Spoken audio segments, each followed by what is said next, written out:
Ela é isso aqui, ó. Ela tá aqui assim. A suar, ela abre e fecha. Eu sei que muita gente não conhece, por isso que eu pus uma foto da corda vocal para vocês entenderem, tá? E aí o ar passa aqui, sobe, chegou aqui, a gente vai modulando. Se eu mastigar bem, modular bem, você ajuda a relaxar a corda vocal. Diminui. Já ouviu falar que para relaxar a corda vocal você deve ficar fazendo assim,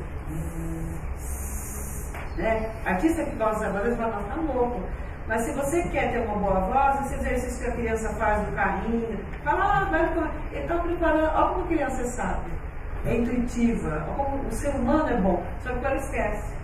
A criança não faz isso antes de falar? Vibra a língua, vibra o tempo todo, né? Porque isso, ele não cansa, você está dizendo. Ele não está cansado, ela não está vibrando enquanto ele está fazendo. Não, mas ele está relaxando, o movimento é diferente. O movimento que ela está fazendo ali é para relaxar. Diferente da hora que ela tensiona para falar, que ela está formando o som. Será que até o mudo, então, o surdo muito também movimenta?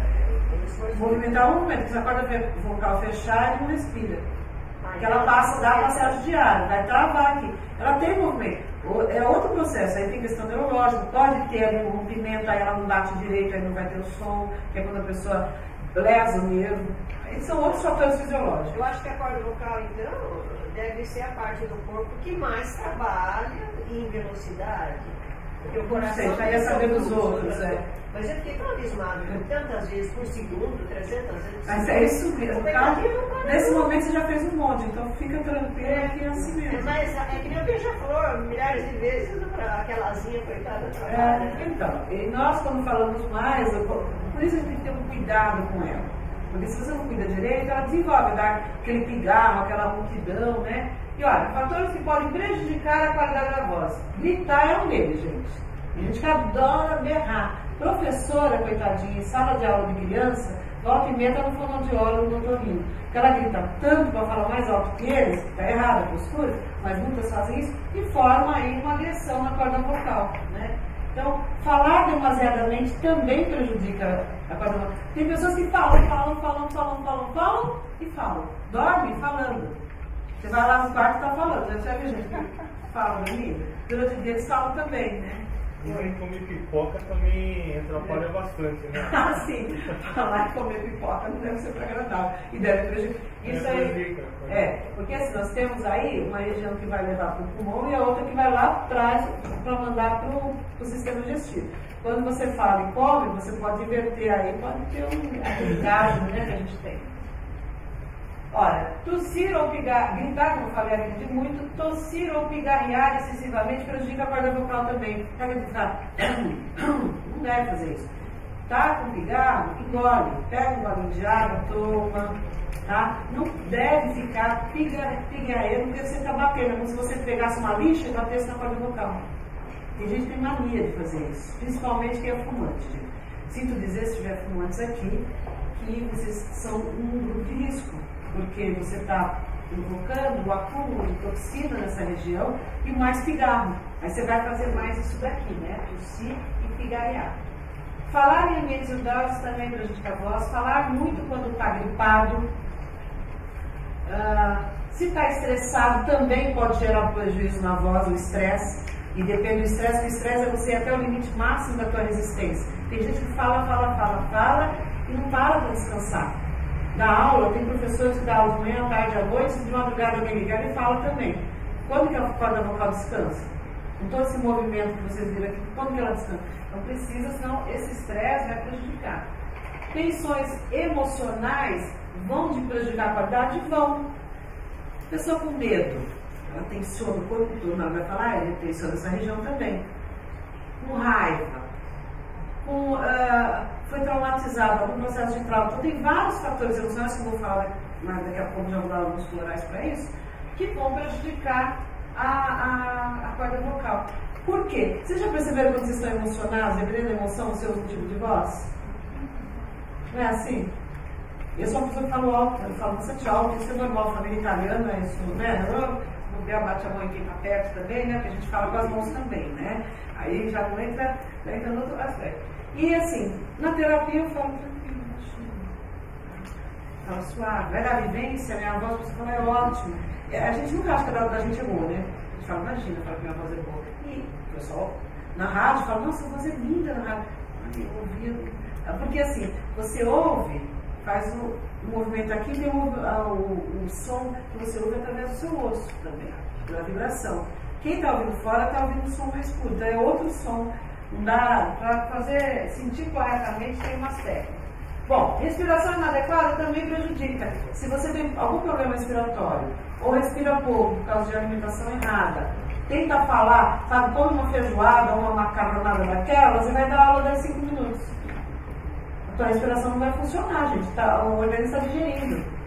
E tem gente que faz isso, come e vai falar. Vai prejudicar a voz. Doenças, tem vários tipos de doenças que podem afetar a voz. E exercícios excessivos, sabe? Jogar futebol, jogar basquete, movimentos que movimentem essa parte do corpo aqui, que você vai tensionando aqui em cima, prejudicam bastante a voz. E por que eu falei futebol? Porque às vezes, já viu jogador de futebol depois de um jogo? Os caras vão entrevistar? Tadinho, dá dó, né? Porque o coitado não tem fôlego, e ele tenta falar, isso aí prejudica. Corredor de Fórmula 1, eles têm a voz muito prejudicada, eles têm que estar pensando em fazer o tratamento, porque o capacete é muito pesado. E os movimentos que eles fazem tensionam a região. Então tem várias profissões aí de esporte que tem que tomar mais cuidado com a voz, né? Natação também, não? Natação é mais leve, né? Porque a natação é mais completa, a respiração. Mexe os braços também. Mas melhores, mexe o corpo todo. A natação é um dos esportes melhores para melhorar o corpo mesmo, melhorar a inspiração, né?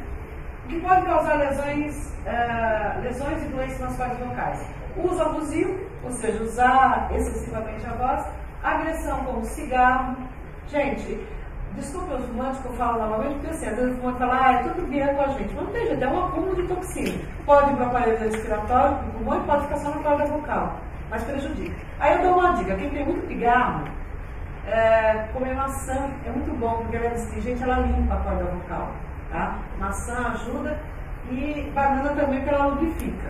Aquela história de tomar um conhaquezinho antes, essa história de bêbado do cantor do boteco, né? Porque o que acontece? Por que a voz melhora no botequinho?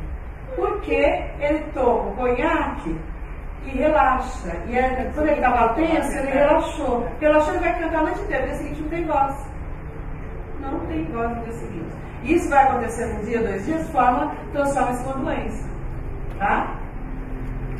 Álcool também prejudica a voz também, principalmente os destilados. Eles são muito agressivos à corda vocal.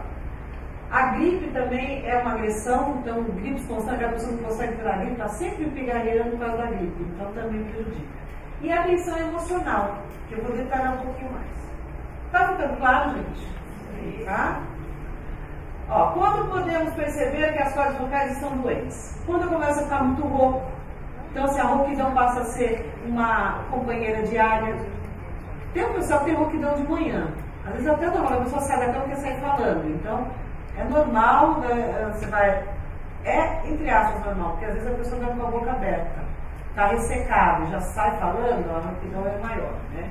Então, é interessante observar de quanto em quanto tempo essa rouquidão está relacionada ao fato atual ou se é uma coisa constante. Porque se ela está sendo constante, precisaria otorrino, um fonoaudiólogo, que são os especialistas que vão dizer se alguém já está afetado alguma coisa.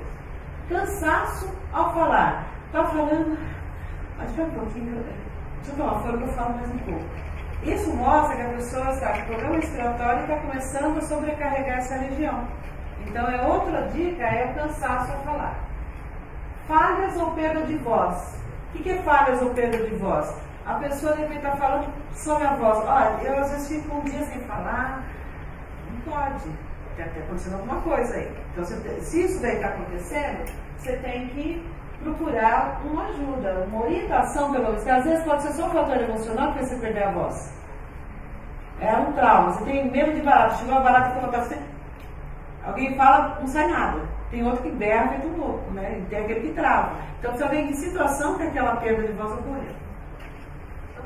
Você mencionou há pouco, Célia, gripe. Eu me lembrei aqui, agora está falando de negócio. Teve uma época na minha vida que eu ficava gripada com muita frequência e perdia a voz. Uma vez foi uma gripe terrível, eu perdi a voz, fiquei quase 3 meses sem falar. E eu trabalhava fora, eu só podia escrever as coisas para as pessoas, eu não conseguia dizer um alô, não conseguia dizer um bom dia, mas travou mesmo, 3 meses sem falar, foi o terror, né? Depois ela falando de obra e tal, mas não gerou nenhum nódulo nem nada.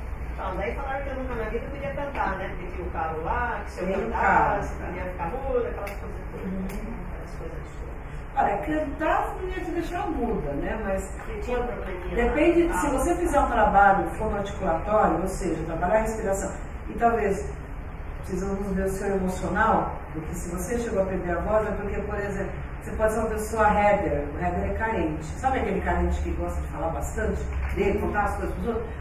Imagina, tá sem voz, tá boquinha porque estava gripada, aí o nego não pode falar, ela vai forçar a falar. E aí força, então tem que trabalhar esse header para acalmar essa sua carência, diminuir o ritmo para que você não sobrecarregue. Então tem tratamento para isso? Tem, dá para trabalhar, dá. Tem alguns, talvez umas notas musicais você não alcance, mas dá para cantar sim. Tá? Realmente eu não trabalho, mas no meu desespero, e se eu perder emprego? Você trabalha com o quê? Eu era secretária no ocasião, e Trabalha, precisava falar. Imagina, não podia atender o telefone, e o meu desespero, e se eu for despedir? Se era o prato cheio para terapia floral, ia resolver rapidinho no caso. Porque você imagina a tensão que ela gerou no corpo dela. O esforço que eu fazia para dizer uma coisa. E o nosso corpo, gente, às vezes uma boa massagem já ajuda.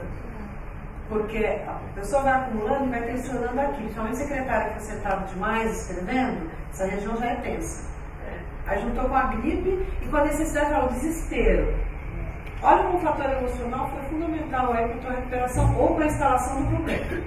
Depois o nervoso é tanto, você falou aqui, meditação, o nervoso, descarregava tudo aqui, resumindo, me deu ler, né?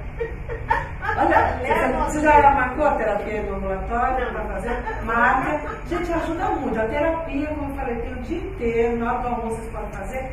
A terapia floral vai te dar algumas dicas, porque por que eu dar dica? Porque o floral, ele desperta a sua virtude.